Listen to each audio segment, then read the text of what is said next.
Good morning and welcome to our devotions for today, Wednesday.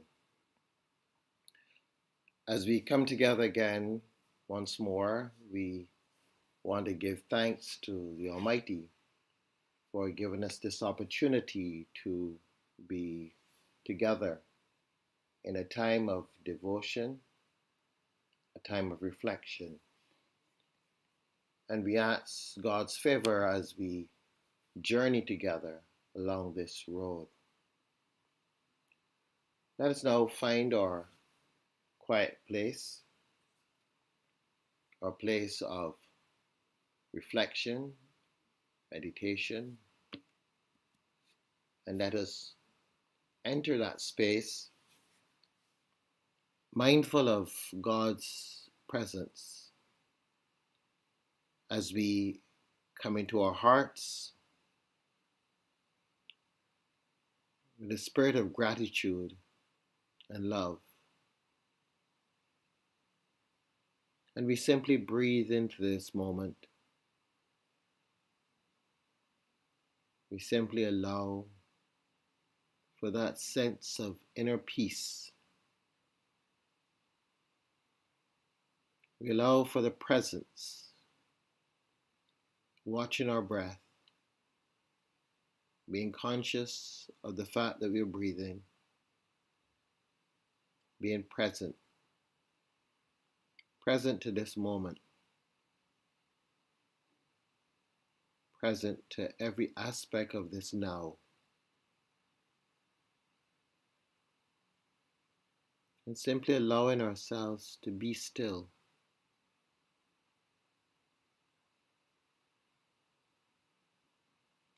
Sensing as best we can the energy within our bodies, that life energy.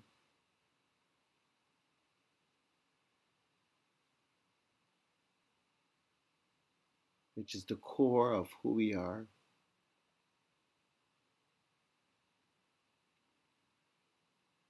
As we seek to allow that energy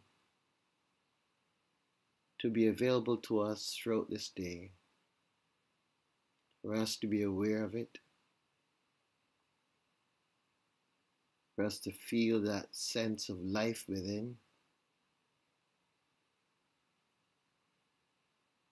Let us be intentional about feeling that life within.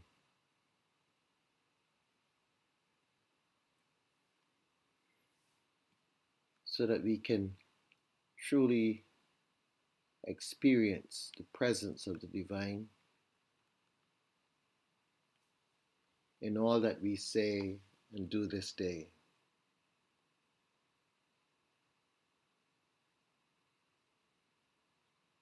And so with this sense of presence, we come to our reading for this morning.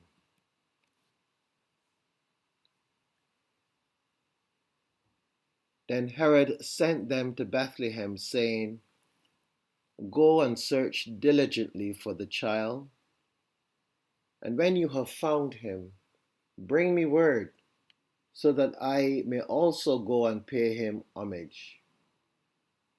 When they had heard the king, they set out, and there ahead of them went the star that they had seen at its rising, until it stopped over the place where the child was. When they saw the star had stopped, they were overwhelmed with joy. On entering the house, they saw the child with Mary his mother, and they knelt down and paid him homage. Then opening their treasure chests, they offered him gifts of gold, frankincense, and myrrh. And having been warned in a dream not to return to Herod, they left for their own country by another road.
In this life of ours, we are constantly being challenged to look beyond ourselves and to accept love, to allow love to be our guiding force,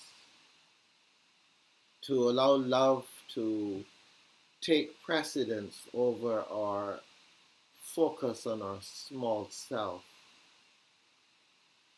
Love of neighbor.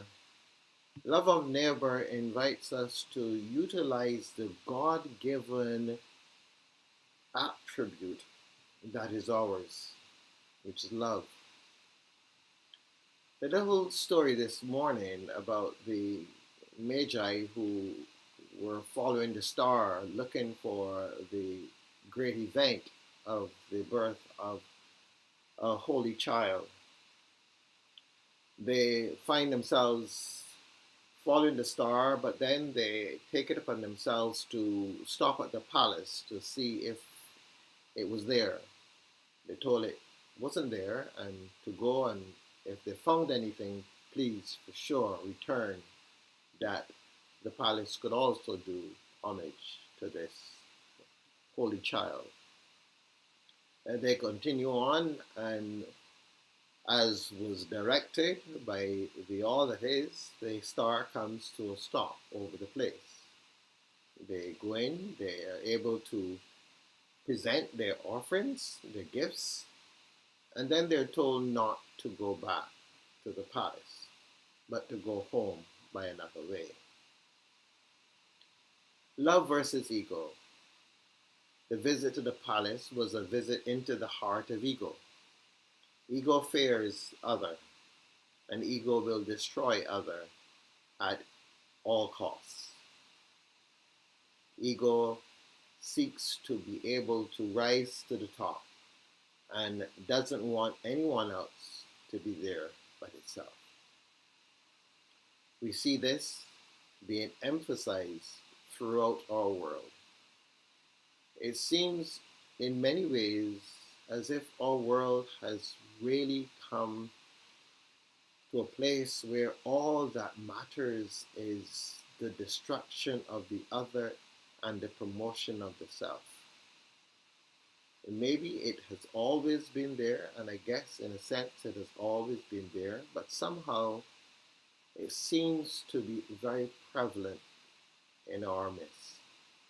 Maybe in the past it was one clan or one grouping over another, but now it is not at the level of nation or clan. It's down inside this business versus that business, this department versus that department, this particular employee versus that particular employee. And so we're delving into this sense of self-centeredness, this sense of ego that is at variance with love. And we dress it up in so many different ways. We dress it up with promotions, we dress it up with increased salaries, we dress it up with labels, but all it is ego in its grandest display. Nothing to do with love. And that's our world.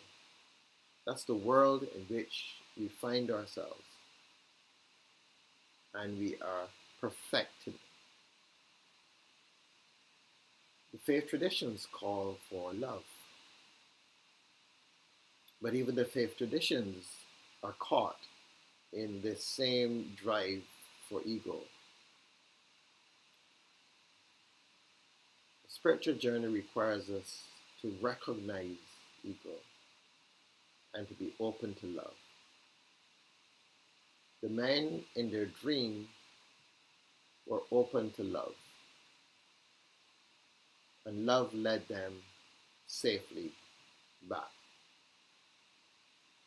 You and I, we must be mindful when we are on this journey that we are guided by love and not by ego.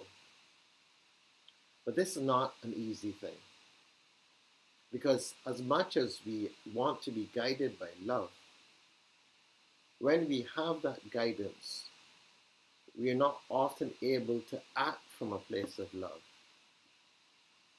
Sometimes we continue to act from a place of self-centeredness, a place of competition, a place where we perceive ourselves as not being enough or being more than enough. We like to see ourselves as different. And so we can stand in judgment of the other, because the other is not as I am. And while we may think that we are speaking from a place of faith, in reality we are speaking from a place of ego, dressed up in a sense of self-righteousness. We need to be mindful constantly of what love means, the humility that comes with love, the sense of openness, the willingness to embrace the other. This is something that requires us to practice. It doesn't come overnight. We need to practice it. We need to be watchful of ourselves to see when ego is taking precedence over love. We need to recognize that we are in no danger from the other. We are eternal beings.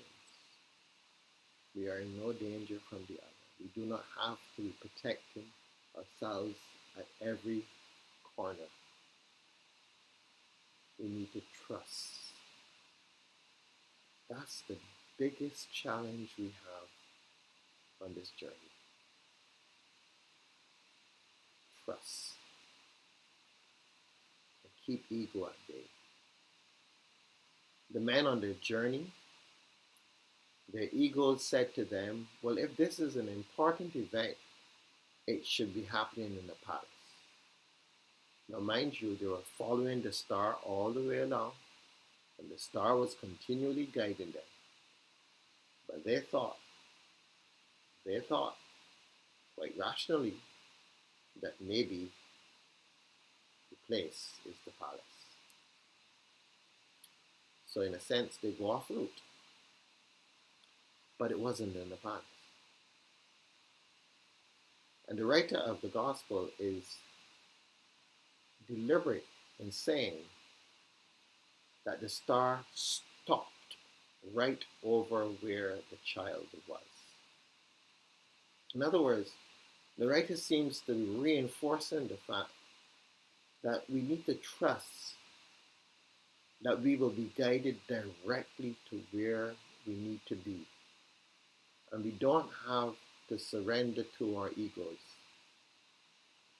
We can trust that the one who started us on the journey will bring it to completion and show us directly where we need to be. And that trust is grounded in love. Trusting the love. Allowing the love to take precedence over the ego. Trust, love, always.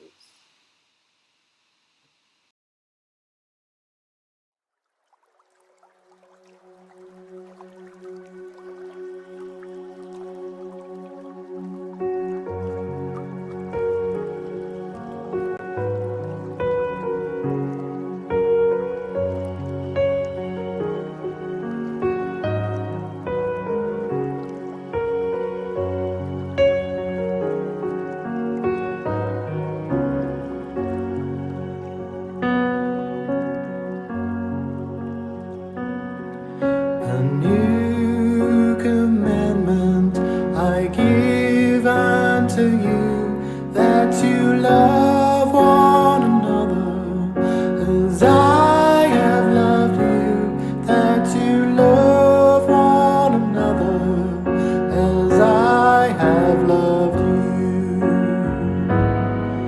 By this may all know you are my disciples, if you have love one for another.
you love one another as I